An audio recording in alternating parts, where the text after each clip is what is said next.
Nako mga sangkay, nagsalita na nga po ang anak ni former President Rodrigo Duterte, itong si Pulong Duterte.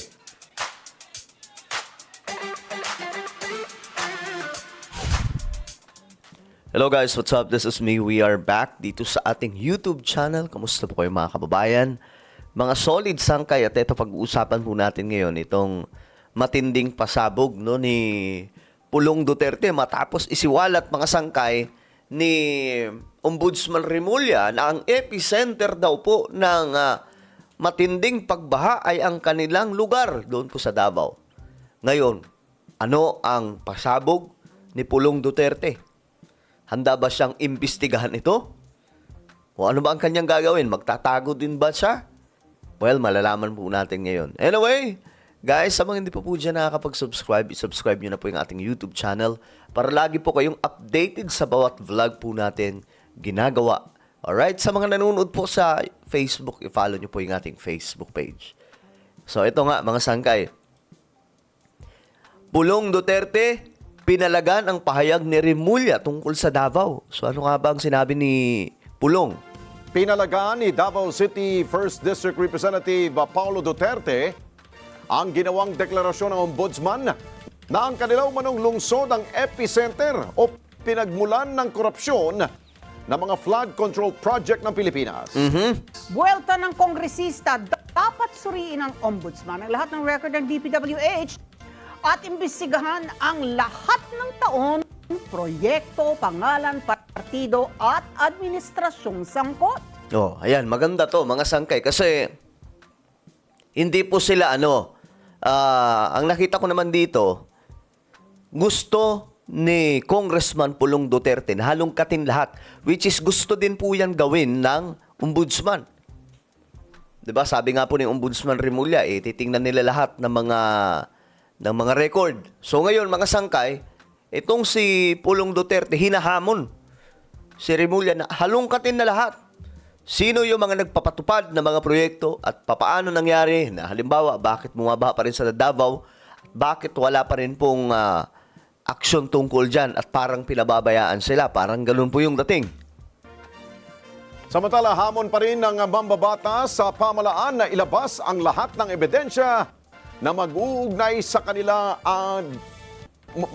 kaugnay po dito sa akusasyon ng Ombudsman. Report mula kay TJ Mendoza.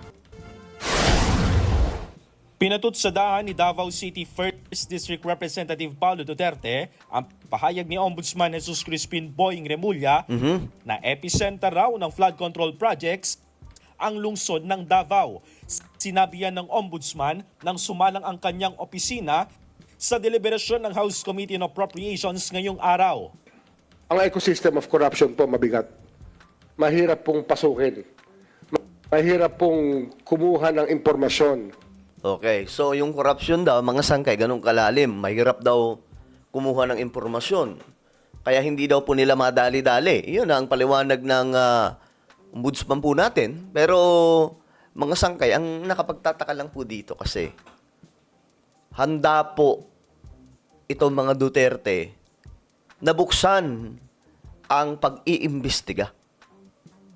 Hindi po yung tipong, di ba, yung mga guilty dyan, magfa-file ng sa korte, hindi kami po pwedeng imbestigahan, di ba? Bawal buksan yung ganito. Pero mukhang mukhang pumapalag, mga sangkay tayo naman dito, ulitin ko lang, pagka ganitong usapin, neutral po tayo. Hindi po tayo tulad ng iba na talagang, alam niyo na, may mga kumukumpas. Tayo ay pro-government, no? Sumusuporta po tayo sa pamahalaan ngayon, mga sangkay. Pero when it comes to corruption at mga awayan ng mga politiko, hindi po tayo kumakampi, mga sangkay, sa kahit na sino sa kanila kasi dapat lamang po no, may maimbestigahan. No? Kakampi man ni PBBM o hindi, kailangan. Diba? Kahit nga po si PBBM, nilalaglag niya po kahit mga kakampi niya. Kung nakikita niyang may kalokohan, di ba? Marami hong taong hindi nagsasalita, pero hindi ko kami tumitigil. Davao po yung ecosystem na aming tinutukoy. Buwelta riyan ni Congressman Paulo Duterte kung seryoso raw ang paghahanap ng katotohanan dapat raw walang pinipiling taon, pangalan, partido o administrasyon. Oy, maganda yung sinabi niya dito. Basahin natin. Kung seryoso tayo sa paghahanap ng katotohanan, walang dapat piliing taon, pangalan, partido o administrasyon. Kung may anomalya, imbestigahan. Kung may ebidensya, ilabas. Pero huwag gawing shortcut ang political narrative para makabuo ng konklusyon. So, hanapin daw po talaga yung ebidensya. Ito yung sinasabi ni Pulong Duterte. O administrasyon.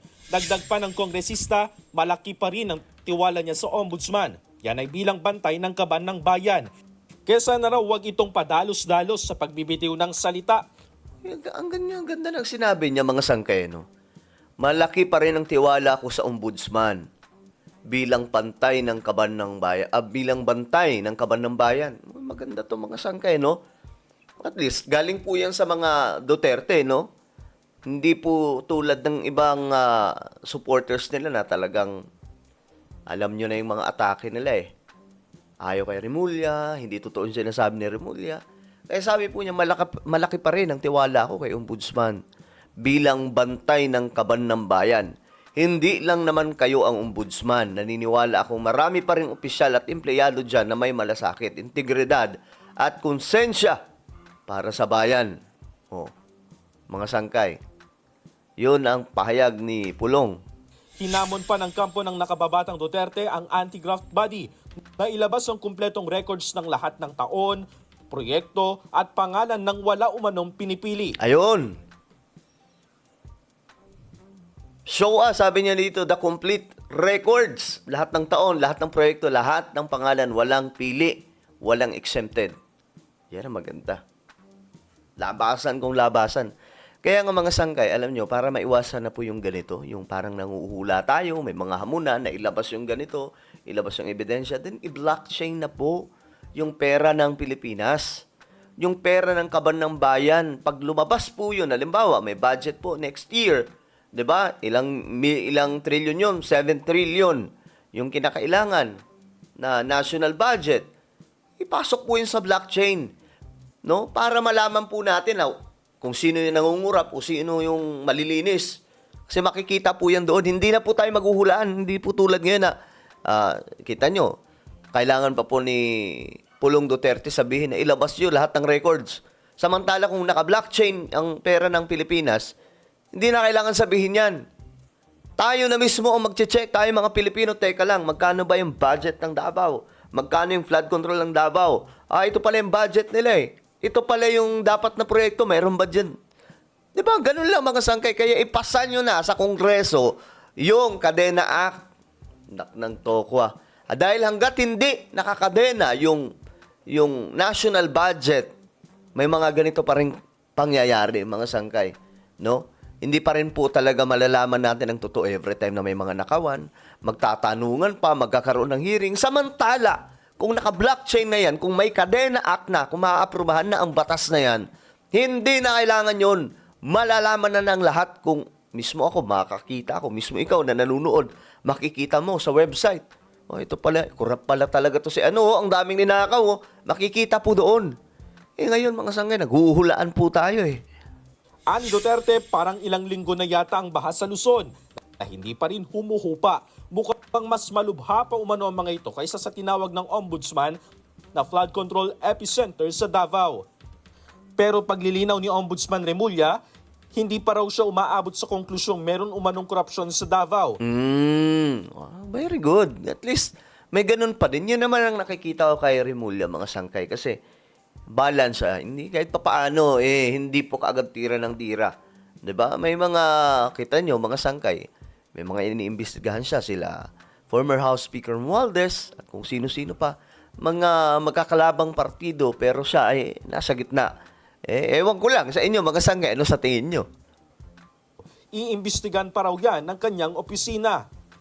I will not draw that conclusion immediately. Ito po yung pinag-aaralan namin kasi ang mahalaga po, makita namin ang ebidensya sa ground, Your Honor. Ani Remulla, sa Davao raw kasi nabuhos ang malaking pondong pumasok na nakalaan sa flood control noon. Sinusubukan rin ng Net25 News na kunin ang pahayag ng DPWH kaugnay sa mga datos ng flood control projects at ang budget rito ng Davao bago ang Administrasyong Marcos.